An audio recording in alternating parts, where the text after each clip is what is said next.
রান্নার জগতে সবথেকে সহজ রান্না হচ্ছে হাতে মেখে গরুর মাংস রান্না। আর সেই রান্নাটা যদি মায়ের হাতের রান্নার মতো হয় তাহলে তো কথাই না। আসসালামু আলাইকুম, ওয়েলকাম জানাচ্ছি আরো একটা নতুন ভিডিওতে। কেমন আছেন আপনারা সবাই? আশা করি সবাই ভালো আছেন। আজ শুক্রবার, জুম্মার দিন, পবিত্র জুম্মা মুবারক সবাইকে। সকালের থেকে আজকের আবহাওয়াটা একটু মেঘলা ছিল, কিছু মুহূর্ত একটু রোদ, আবার হালকা গুড়ি বৃষ্টি। এই সব মিলিয়ে আজকের আবহাওয়াটা একটু মেঘলা ছিল। শুক্রবার যেহেতু, পুরো সপ্তাহে কাপড় চোপড় যতই ধুয়ে কমাই না কেন, ভাবি যে শুক্রবার একটু যাতে কম কাপড় ধোয়া লাগে। তারপরেও অনেক কাপড় জমে যায় শুক্রবার দিন, বিশেষ করে বাচ্চাদের স্কুল ড্রেসগুলো থাকে এবং ওদের বাবার অফিসের ড্রেসও সম্পূর্ণরূপে আলাদা থাকে এবং সাদা ড্রেসগুলো সবকিছুই ধুয়ে দিতে হয় শুক্রবার। কাপড়গুলো ছাদে দিয়ে আসলাম আর ভাবতেছি একটু পরেই তো বৃষ্টি নামবে, কি দিব কি দিব না এটা ভেবেই একটু কিছুক্ষণ সময় ছাদে দাঁড়িয়েও থেকে ভিডিও করে নিলাম। আকাশের অবস্থাটা কি সেটাও দেখে নিলাম। বাসায় চলে আসলাম। ঈদের আগে পুরো বাসাটা ডিপ ক্লিন করে নিয়েছিলাম। এক সপ্তাহের ভিতরে আবারও বাসায় ধুলা জমে গেছে। বাসায় এসে পরিষ্কারও করে নিয়েছি। তারপরেও যেহেতু শুক্রবার, পুরো সপ্তাহ যেহেতু ব্যস্ত থাকি, বাচ্চাদের স্কুল কোচিং সবকিছু নিয়েই ব্যস্ত থাকা হয়, ডিপ ক্লিন করা হয় না। আর একটু ঝেড়ে ঝুড়ে ওরকম হালকাভাবেও পরিষ্কার করার সময়টা খুব কম পাই, যার কারণে শুক্রবার একটু পরিষ্কার করেও নিচ্ছি হালকাভাবে আর কি। ময়লা আগে থেকেই পরিষ্কার করে নেওয়া ছিল, একটু ঝেড়ে ঝুড়ে নিচ্ছি। আর একটু পরিষ্কার থাকলে মনটাও ফ্রেশ লাগে আর কাজেও মন বসে। রান্নাতে চলে আসলাম। আজকে আমি গরুর মাংস রান্না করব বাচ্চাদের জন্য।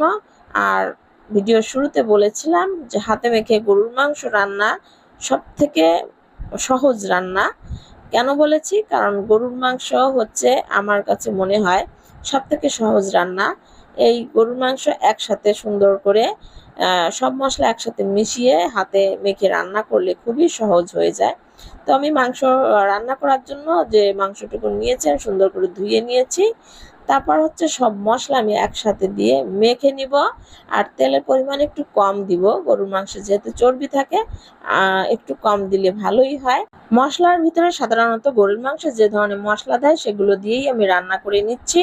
পেঁয়াজ, আদা রসুন বাটা, ধনিয়া গুঁড়া, মরিচের গুঁড়া, হলুদ, গরম মশলা, তেল, লবণ যা কিছু লাগে একসাথে একটা বাটিতে করে আমি একবারে দিয়ে দিয়েছি। আজকে আমি সয়াবিন তেল দিয়ে রান্না করতেছি, কারণ সরিষার তেল আমার শেষ হয়ে গিয়েছে। এই কারণে সয়াবিন তেল দিয়ে রান্নাটা করে নিব। আর মাংস যত সুন্দর করে মাখাবো ততই মজার হবে।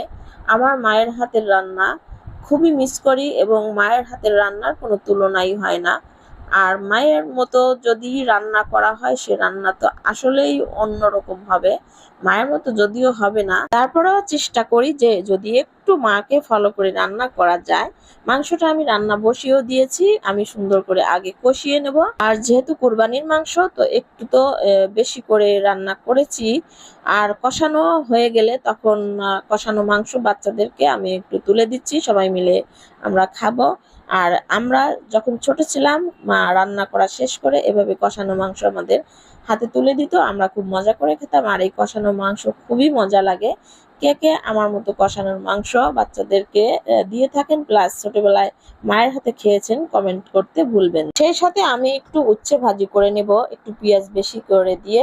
আর উচ্ছেটা একটু সবুজ সবুজ করে ভাজি করে নেব। আর উচ্ছে অথবা করলা ভাজি করার সময় যদি কালারটা চেঞ্জ হয়ে যায় তাহলে তিতা লাগে। আর একটু সবুজ কালার থাকতে যদি নামানো যায় তো খেতে অনেক মজা লাগে এবং তিতাও লাগে না। আমার মা যখন উচ্ছে ভাজি করতো, সব সম্পূর্ণরূপে কালারটা সবুজ থাকতো। আসলে এত সুন্দর করে ভাজি কি করে পারে মায়েরা? এত সুন্দর করে, মায়েদের কোনো তুলনাই হয় না। মায়েদের রান্না সবসময় মজার হয়। সামান্য মশলা দিয়ে মা রান্না করতো গরুর মাংস, কতটা মজার হতো। সেই স্বাদ মজাটা তো মুখে লেগেই আছে এখনো। অনেকে গরুর মাংসের ভিতরে কত ধরনের মশলা দেয়, কিন্তু সিম্পল মশলা দিয়ে রান্না করলে মাংস অনেক মজা হয়। মায়ের কথা বলতে বলতে পুরো রান্নাটাই আমি শেষ করে নিয়েছি। আর উচ্ছেটাও আমার ভাজি করা শেষ। সবাই ভালো থাকবেন। আজকে এখানেই বিদায় নিচ্ছি। আল্লাহ হাফেজ। আসসালামু আলাইকুম।